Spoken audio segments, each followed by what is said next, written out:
I've got the bike outside right now so I can give you guys a bit of a walk around and kind of show you some of the more details on the bike and talk about some of the details behind the build. So the audio on this video will probably sound better than the riding videos because I'm filming this on my phone and not on my camera. I really wish I could have made a nice video kind of documenting the build, and I took lots of pictures as I did it, but I ended up losing all the photos on my phone. So I can look through and see which ones I can piece together from Snapchat and stuff, but I did lose most of the pictures from this whole build process, which is kind of unfortunate. But you know, I got the bike here and there's not really that much else you can do about it. So I'll just kind of start on the front end of the motorcycle and go up towards the back. So starting up front, as you can see, I've got a full Warp 9 wheel set with blue wheels and orange hubs, and I just have some black spoke wraps on there. I've got the floating rotor from Warp 9, and as I talked about in the last video, I'm still running stock motocross brakes. I've got some Ktm Axle Sliders right here, and you may be able to see the forks right here, which are not actually the stock forks from this bike. These forks are off of a 2014, I believe, 450 SXF. So these are actually motocross forks. I got them off eBay for a pretty good price, fresh rebuild, brand new internals, all that stuff. And then coming up, you see we've got the Galfer braided steel line. And I've got the Acerbi Universal Supermoto front fender, which, in my opinion, if you're gonna make a dirt bike a Supermoto, you kind of need that Supermoto fender, because if you look right here and you've got the one that hangs down, it just throws off the street look, if you ask me. Anyway, going up further, the 250 XC actually came stock with billet triple clamps, which is pretty cool because a lot of bikes have the cast ones, and the billet ones, if you ask me, look cooler. And then you can see I've got my LED light strips right here, which function as the daytime running lights and also as my indicators. And then I've got the KTM headlight that is hooked up to the stator, which runs right off the engine. And you can see I've got a full custom graphic kit on here that I got from factory backing, which is really nice. I was able to pick my colors and pick my sponsors, and I was able to get this cool matte finish, which I think is kind of unique. You know, you don't see too many bikes, they're usually that gloss finish, so to see it matte like that is something different and something that I like. Continuing up here, I've got one of my favorite additions, which is this cool dollar store skeleton that I zip tied to my forks. But next we'll get to the handlebars. I've got Acerbi hand guards. I don't honestly remember the name of this actual model, but I like them so far. The colors match and everything.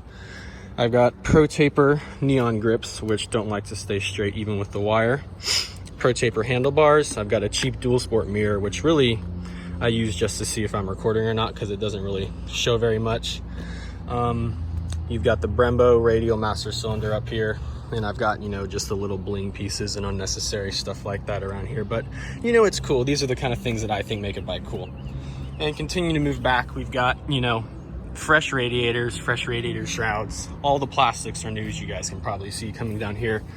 We've got Boyson covers on both sides. We've got Tusk shifter, Tusk brake pedal, you know, random little bits right here. The carburetor's freshly rebuilt, new hoses and all that stuff.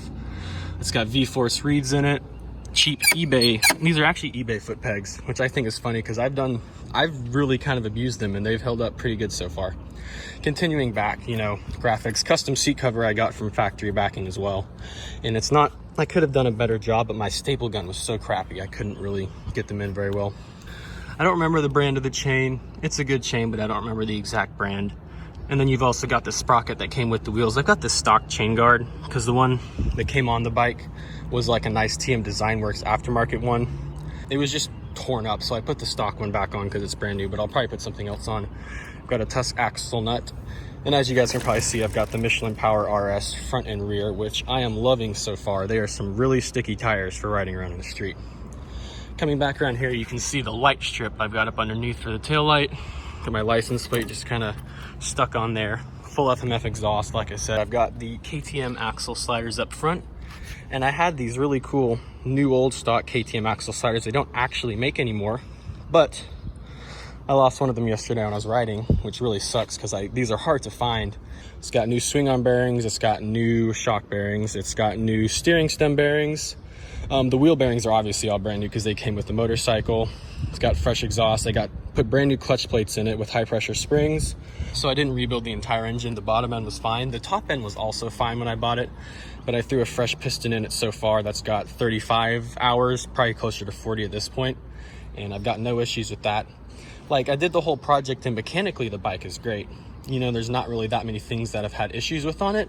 Most of the things I've had issues with revolve around mounting a license plate to a motocross fender and just getting a non-factory like lighting wiring kit to actually work. But so real quick, I'll show you guys the light kit. I just got this button right here, hit the light right there, turns on the lights on the triple clamps and turns on this not very visible light under there. And it's got working brake lights. You know, I've got the brake light switch wired up to this. It's not very visible, but it's there and it's legal. And then back here on the other side, you can see I've got, the shock has actually got an iBox spring on it, and it's got a Race Tech cartridge and a Race Tech internal. So it's just something fresher than was on the bike originally, and I like it. I think it's pretty good. And then, I mean, like I said, Boyson case covers, little bling pieces right here, you know, but just, like I said, the bike's clean. I got it, you know, it was a Georgia bike and it had been ridden outside a lot. So if you get up close in the engine, you can see some bits of clay and stuff that really I wouldn't have been able to get off unless I completely disassembled the engine and threw in a parts cleaner. And I didn't want to get that in depth, you know. Like back here, there's some grass hanging off that right there from when I went riding yesterday, you know. Like, it's a pretty bike and I put a lot of time into the build and, you know, the process. I went into the small details and I mess with everything, and I like to keep it clean, but at the same time, I ride this bike and I ride it pretty hard. So, you know, as nice as it looks, it's got its scuffs and it's not perfect by any means, but it is a ton of fun. Now that I've talked to you guys heads off, I will go through and be quiet and just kind of show you some of the details on the bike.